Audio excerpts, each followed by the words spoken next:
Welcome to Consumed by Stars. I'm Ashley. I realized I never said that in my other videos, though anyone watching this probably knows that. I will be reading Virginia Woolf's The Waves, and I already recorded the last 150 pages and am now jumping back to the beginning because I did it in a weird way. And it's a gloomy, what day is it? A gloomy Monday? Tuesday? I think it's Monday. That is a sign of this current time. I have no idea what day it is. Yeah, it's definitely Monday. And I brought some candles for mood lighting.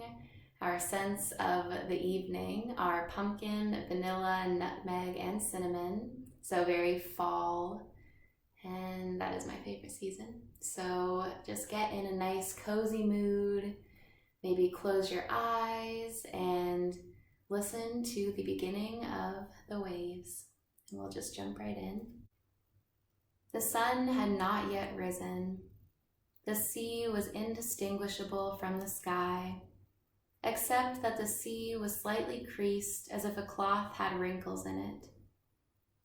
Gradually, as the sky whitened, a dark line lay on the horizon, dividing the sea from the sky, and the gray cloth became barred with thick strokes, moving one after another beneath the surface, following each other, pursuing each other perpetually. As they neared the shore, each bar rose, heaped itself, broke, and swept a thin veil of white water across the sand. The wave paused, and then drew out again, sighing like a sleeper whose breath comes and goes unconsciously.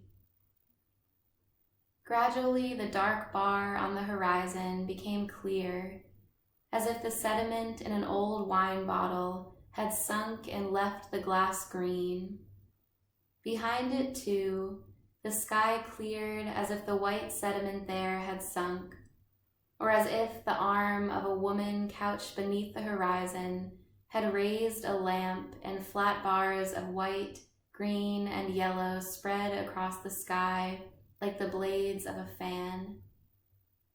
Then she raised her lamp higher, and the air seemed to become fibrous, and to tear away from the green surface, flickering and flaming in red and yellow fibers, like the smoky fire that roars from a bonfire. Gradually, the fibers of the burning bonfire were fused into one haze, one incandescence, which lifted the weight of the woolen gray sky on top of it and turned it to a million atoms of soft blue. The surface of the sea slowly became transparent and lay rippling and sparkling until the dark stripes were almost rubbed out. Slowly, the arm that held the lamp raised it higher and then higher until a broad flame became visible. An arc of fire burnt on the rim of the horizon, and all around it the sea blazed gold. The light struck upon the trees in the garden, making one leaf transparent and then another. One bird chirped high up. There was a pause. Another chirped lower down. The sun sharpened the walls of the house and rested like the tip of a fan upon a white blind and made a blue fingerprint of shadow under the leaf by the bedroom window. The blinds stirred slightly, but all within was dim and unsubstantial. The birds sang their blank melody outside. Break. "I see a ring," said Bernard, "hanging above me. It quivers and hangs in a loop of light." "I see a slab of pale yellow," said Susan, "spreading away until it meets a purple stripe." "I hear a sound," said Rhoda, cheep chirp, going up and down. "I see a globe," said Neville, hanging down in a drop against the enormous flanks of some hill. I see a crimson tassel, said Ginny, twisted with gold threads. I hear something stamping, said Louis. A great beast's foot is chained. It stamps and stamps and stamps. Look at the spider's web on the corner of the balcony, said Bernard. It has beads of water on it, drops of white light. The leaves are gathered round the window like pointed ears, said Susan. A shadow falls on the path, said Louis, like an elbow bent. Islands of light are swimming on the grass, said Rhoda. They have fallen through the trees. The bird's eyes are bright in the tunnels between the leaves, said Neville. The stalks are covered with harsh, short hairs, said Ginny, and drops of water have stuck to them. A caterpillar is curled in a green ring, said Susan, notched with blunt feet. The gray-shelled snail draws across the path and flattens the blades behind him, said Rhoda. And burning lights from the window panes flash in and out on the grasses, said Louis. Stones are cold to my feet, said Neville. I feel each one, round or pointed, separately. The back of my hand burns, said Ginny, but the palm is clammy and damp with dew. Now the cock crows like a spurt of hard red water in the white tide, said Bernard. Birds are singing up and down and in and out all round us, said Susan. The beast stamps. The elephant with its foot chained, the great brute on the beach, stamps, said Louis. Look at the house, said Ginny, with all its windows white with blinds. Cold water begins to run from the scullery tap, said Rhoda, over the mackerel in the bowl.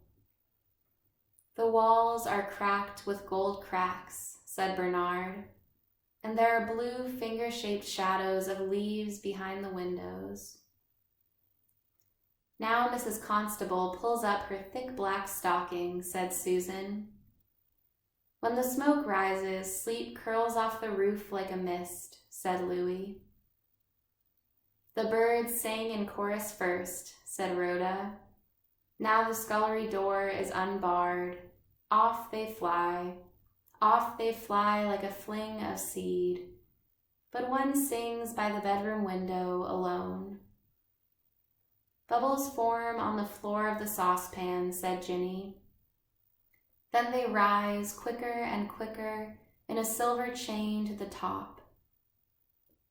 Now Billy scrapes the fish scales with a jagged knife onto a wooden board, said Neville. The dining room window is dark blue now, said Bernard, and the air ripples above the chimneys. A swallow is perched on the lightning conductor, said Susan, and Biddy has smacked down the bucket on the kitchen flags. That is the first stroke of the church bell, said Louis. Then the others follow. 1, 2, 1, 2, 1, 2. Look at the tablecloth, flying white along the table, said Rhoda. Now there are rounds of white china and silver streaks beside each plate. Suddenly a bee booms in my ear, said Neville. It is here, it is past. I burn, I shiver, said Ginny. Out of the sun into the shadow. Now they have all gone, said Louis. I am alone. They have gone into the house for breakfast, and I am left standing by the wall among the flowers. It is very early, before lessons. Flower after flower is specked on the depths of green. The petals are harlequins. Stalks rise from the black hollows beneath. The flowers swim like fish made of light upon the dark green waters. I hold a stalk in my hand. I am the stalk. My roots go down to the depths of the world, through earth dry with brick, and damp earth, through veins of lead and silver. I am all fiber. All tremors shake me, and the weight of the earth is pressed to my ribs. Up here my eyes are green leaves, unseeing. I am a boy in gray flannels with a belt fastened by a brass snake up here. Down there my eyes are the lidless eyes of a stone figure in a desert by the Nile. I see women passing with red pitchers to the river. I see camels swaying and men in turbans. I hear tramplings, tremblings, stirrings round me. Up here, Bernard, Neville, Ginny, and Susan, but not Rhoda, skim the flower beds with their nets. They skim the butterflies from the nodding tops of flowers. They brush the surface of the world. Their nets are full of fluttering wings. Louis, Louis, Louis, they shout. But they cannot see me. I am on the other side of the hedge. There are only little eye holes among the leaves. Oh Lord, let them pass. Lord, let them lay their butterflies on a pocket handkerchief on the gravel. Let them count out their tortoise shells, their red admirals and cabbage whites, but let me be unseen. I am green as a yew tree in the shade of the hedge. My hair is made of leaves. I am rooted to the middle of the earth. My body is a stalk. I press the stalk. A drop oozes from the hole at the mouth and slowly, thickly, grows larger and larger. Now something pink passes the eye hole. Now an eye beam is slid through the chink. Its beam strikes me. I am a boy in a gray flannel suit. She has found me. I am struck on the nape of the neck. She has kissed me. All is shattered. I was running, said Ginny, after breakfast.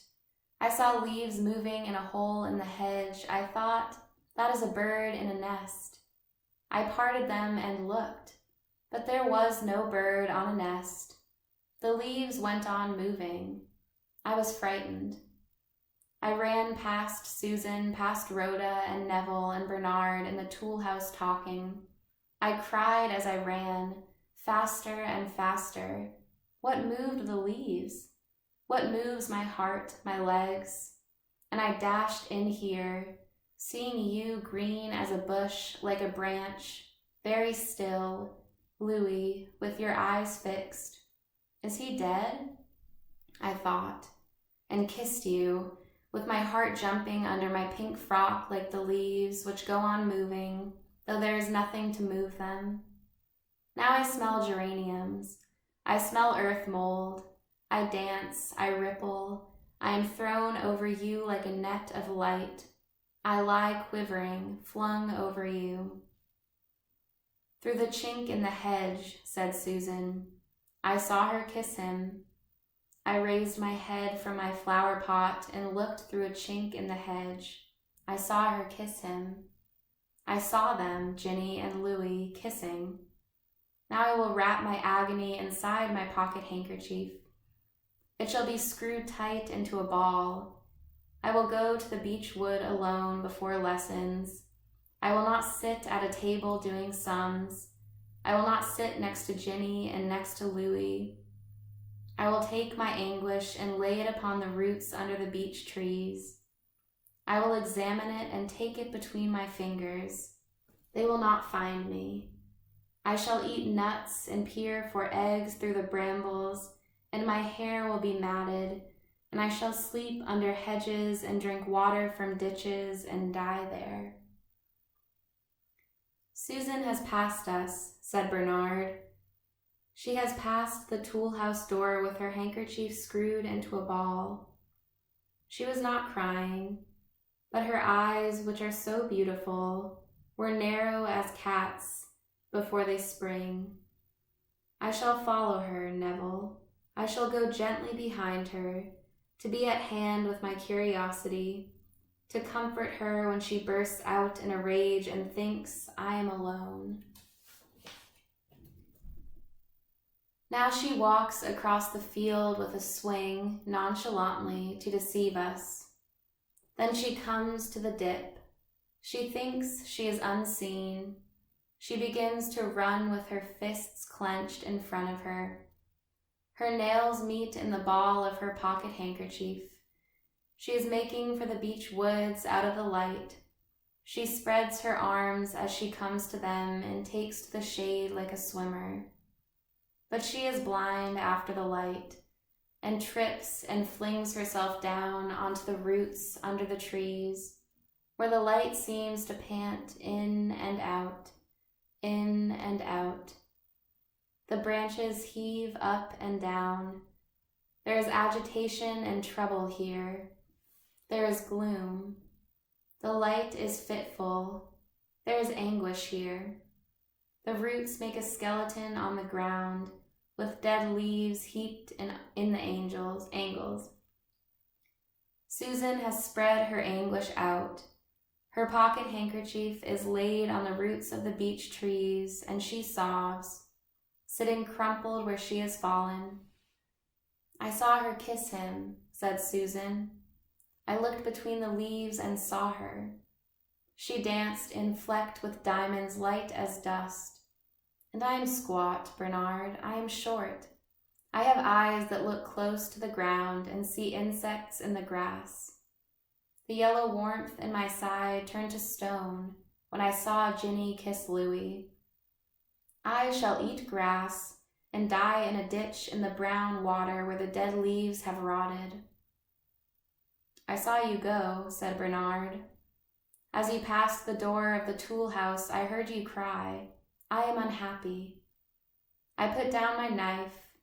I was making boats out of firewood with Neville, and my hair is untidy because when Mrs. Constable told me to brush it, there was a fly in a web, and I asked, shall I free the fly?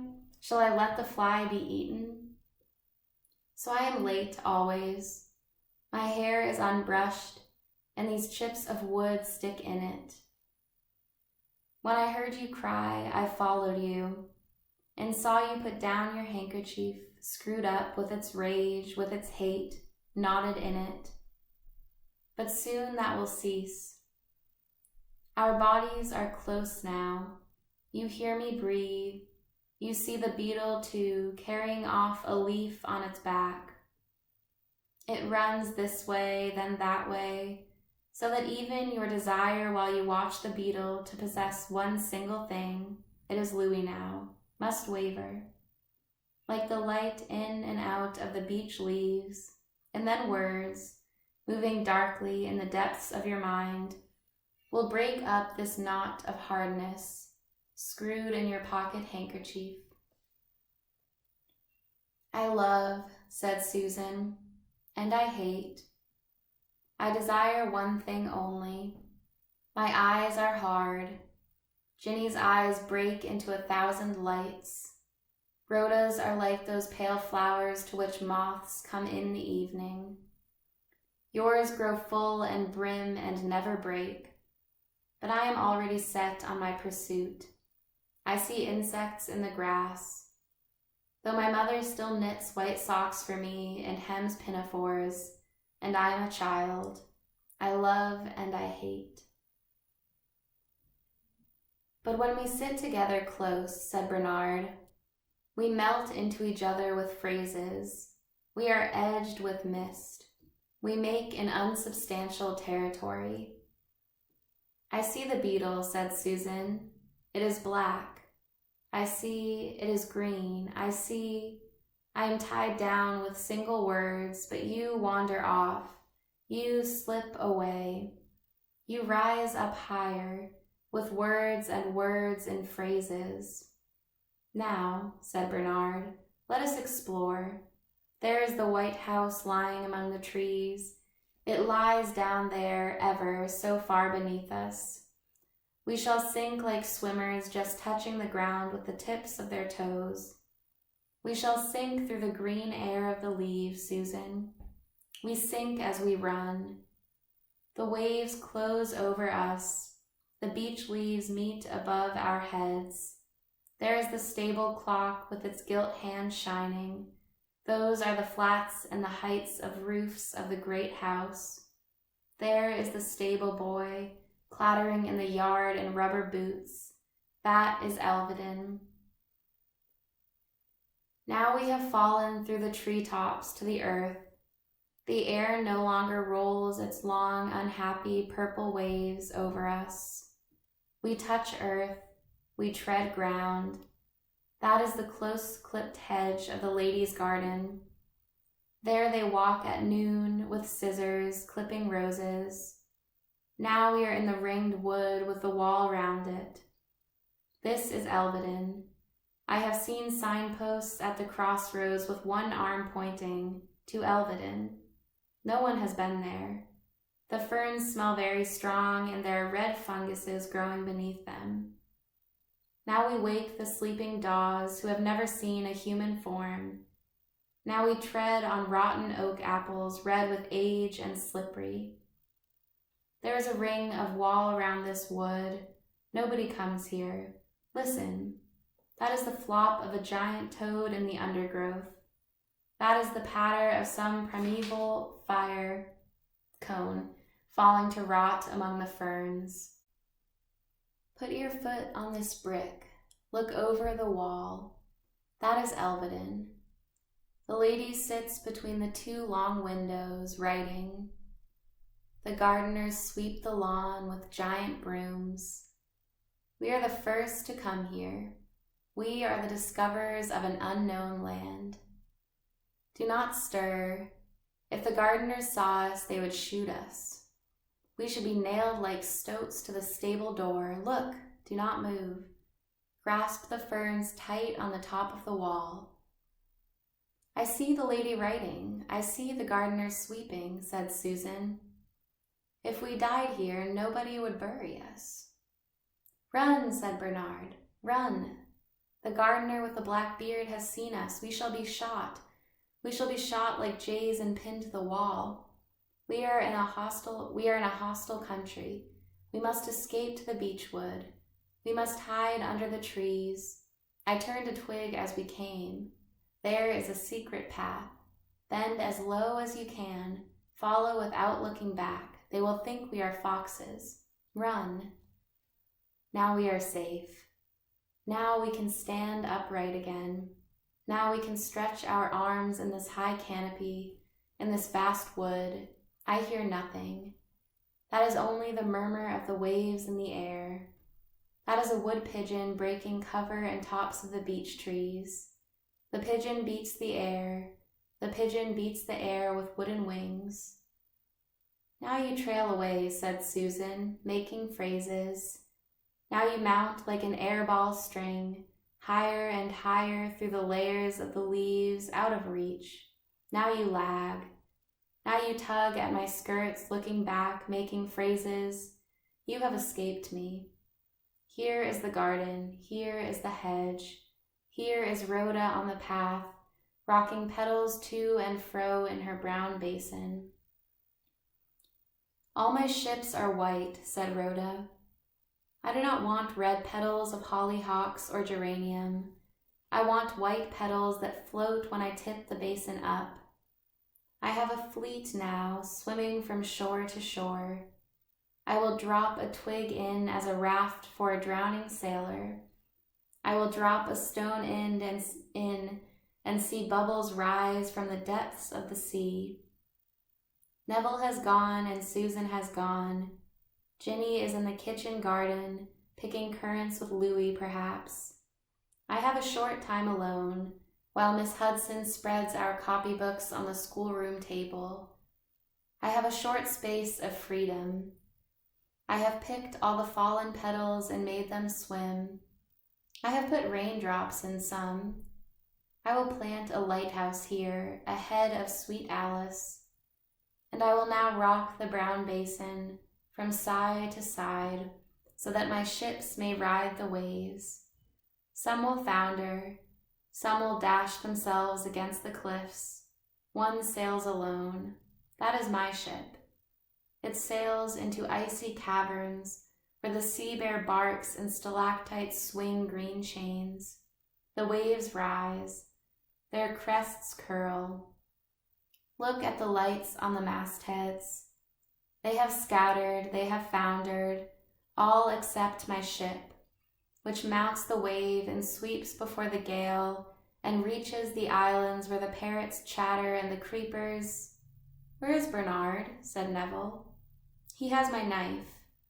We were in the tool shed making boats, and Susan came past the door, and Bernard dropped his boat and went after her, taking my knife, the sharp one that cuts the keel.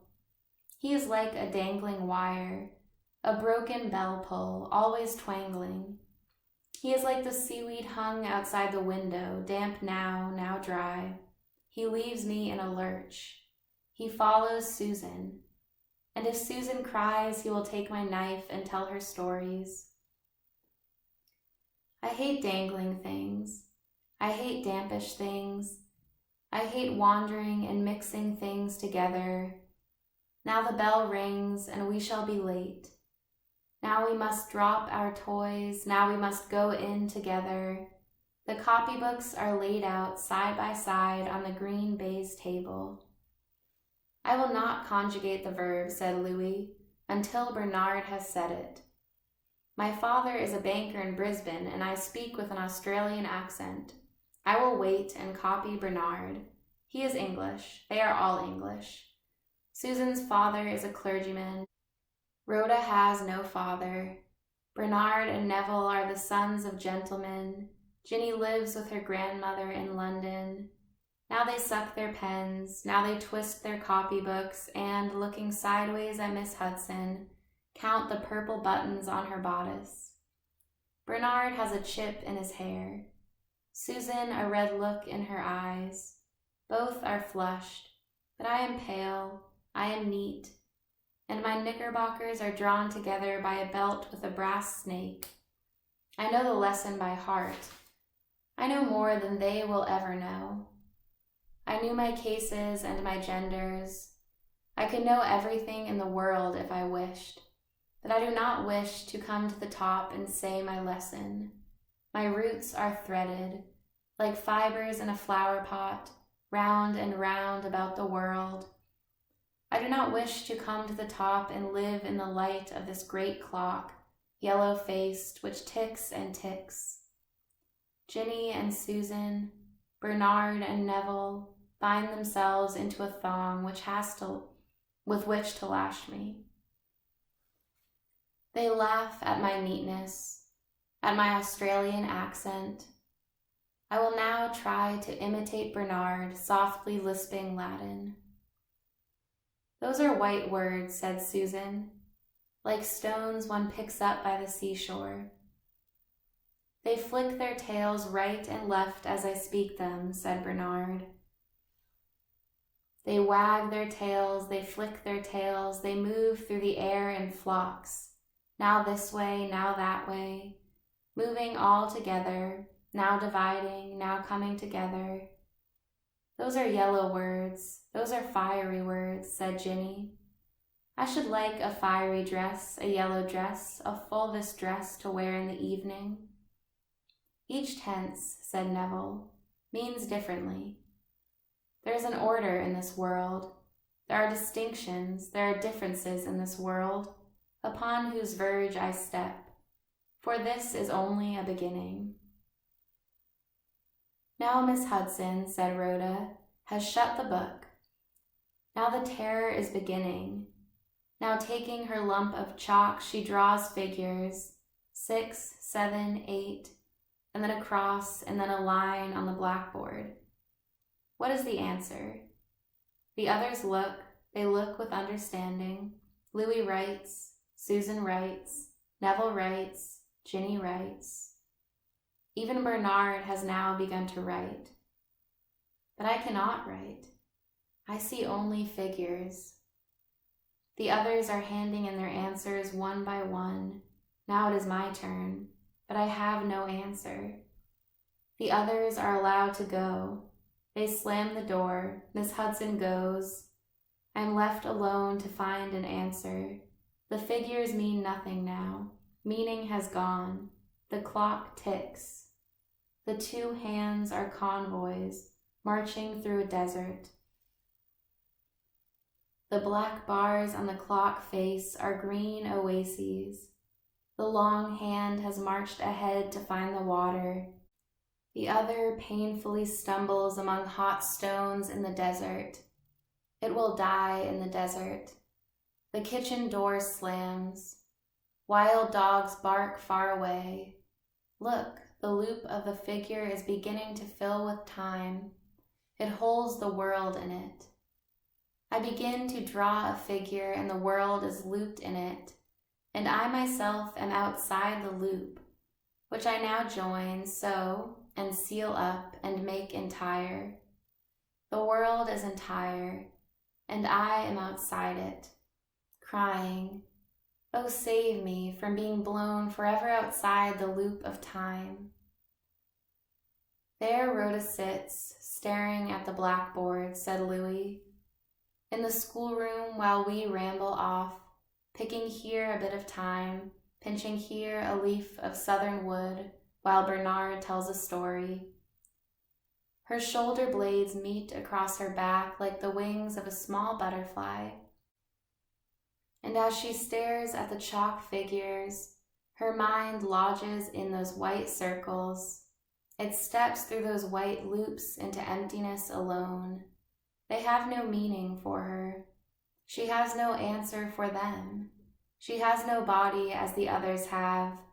And I, who speak with an Australian accent, whose father is a banker in Brisbane, do not fear her as I fear the others.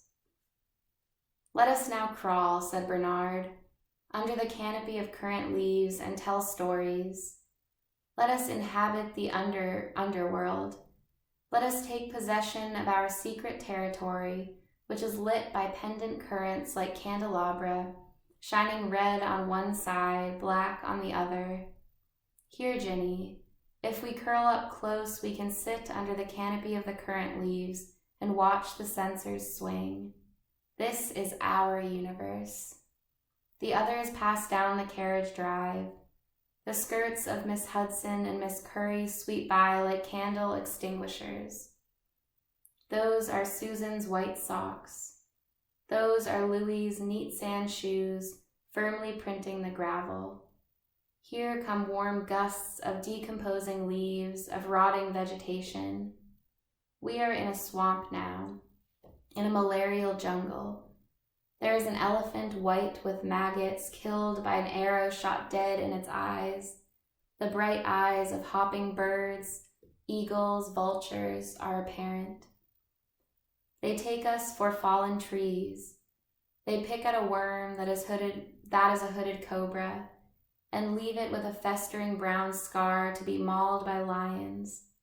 This is our world, lit with crescents and stars of light, and great petals, half transparent, block the openings like purple windows. Everything is strange. Things are huge and very small. The stalks of flowers are thick as oak trees. Leaves are high as the domes of vast cathedrals. We are giants lying here, who can make forests quiver. "This is here," said Ginny. "This is now. But soon we shall go. Soon Miss Curry will blow her whistle. We shall walk, we shall part. You will go to school. You will have masters wearing crosses with white ties. I shall have a mistress in a school on the East Coast who sits under a portrait of Queen Alexandra. That is where I am going. And Susan and Rhoda. This is only here. This is only now. Now we lie under the currant bushes, and every time the breeze stirs, we are mottled all over. My hand is like a snake's skin. My knees are pink floating islands. Your face is like an apple tree netted under. The heat is going, said Bernard, from the jungle. The leaves flap black wings over us. Miss Curry has blown her whistle on the terrace. We must creep out from the awning of the currant leaves and stand upright. There are twigs in your hair, Jenny. There is a green caterpillar on your neck. We must form 2 by 2. Miss Curry is taking us for a brisk walk, while Miss Hudson sits at her desk, settling her accounts. It is dull, said Jenny, walking along the high road with no windows to look at, with no bleared eyes of blue glass let into the pavement. We must form into pairs, said Susan, and walk in order, not shuffling our feet, not lagging, with Louis going first to lead us, because Louis is alert and not a wool gatherer. Since I am supposed, said Neville, to be too delicate to go with them, since I get so easily tired and then am sick, I will use this hour of solitude, this reprieve from conversation, to coast round the purlieus of the house and recover, if I can, by standing on the same stair halfway up the landing, what I felt when I heard about the dead man through the swing door last night, when Cook was shoving in and out dampers. He was found with his throat cut. The apple tree leaves became fixed in the sky, the moon glared. I was unable to lift my foot up the stair. He was found in the gutter. His blood gurgled down the gutter. His jowl was white as a dead codfish. I shall call this stricture, this rigidity, death among the apple trees forever. There were the floating, pale gray clouds, and the immitigable tree, the implacable tree with its grieved silver bark. The ripple of my life was unavailing. I was unable to pass by. There was an obstacle. I cannot surmount this unintelligible obstacle, I said, and the others passed on. But we are doomed, all of us, by the apple trees, by the immitigable tree which we cannot pass. Now the stricture and rigidity are over, and I will continue to make my survey of the purlieus of the house in the late afternoon, in the sunset, when the sun makes oleaginous spots on the linoleum, and a crack of light kneels on the wall, making the chair leg look broken. I saw Florrie in the kitchen garden, said Susan, as we came back from our walk, with the washing blown out round her, the pajamas, the drawers, the nightgowns blown tight, and Ernest kissed her. He was in his green baize apron, cleaning silver, and his mouth was sucked like a purse in wrinkles, and he seized her with the pajamas blown out hard between them. He was blind as a bull, and she swooned in anguish, only little veins streaking her white cheeks red. Now, though they pass plates of bread and butter and cups of milk at tea time, I see a crack in the earth and hot steam hisses up, and the urn roars as Ernest roared, and I am blown out hard like the pajamas, even while my teeth meet in the soft bread and butter and I lap the sweet milk. I am not afraid of heat, nor of the frozen winter. Rhoda dreams sucking a crust soaked in milk. Louis regards the wall opposite with snail-green eyes. Bernard molds his bread into pellets and calls them people. Neville, with his clean and decisive ways, has finished. He has rolled his napkin and slipped it through the silver ring. Jenny spins her fingers on the tablecloth, as if they were dancing in the sunshine, pirouetting. But I am not afraid of the heat or of the frozen winter. Now, said Louis, we all rise. We all stand up. Miss Curry spreads wide the black book on the harmonium. It is difficult not to weep as we sing, as we pray that God may keep us safe while we sleep, calling ourselves little children. When we are sad and trembling with apprehension, it is sweet to sing together, leaning slightly, I towards Susan, Susan towards Bernard, clasping hands, afraid of much, I of my accent, Rhoda of figures, yet resolute to conquer. We troop upstairs like ponies, said Bernard, stamping, clattering one behind another to take our turns in the bathroom. We buffet, we tussle, we spring up and down on the hard white beds. My turn has come. I come now. Mrs. Constable, girt in a bath towel, takes her lemon-colored sponge and soaks it in water. It turns chocolate brown. It drips, and holding it high above me, shivering beneath her, she squeezes it. Water pours down the runnel of my spine. Bright arrows of sensation shoot on either side. I am covered, did I say sensation?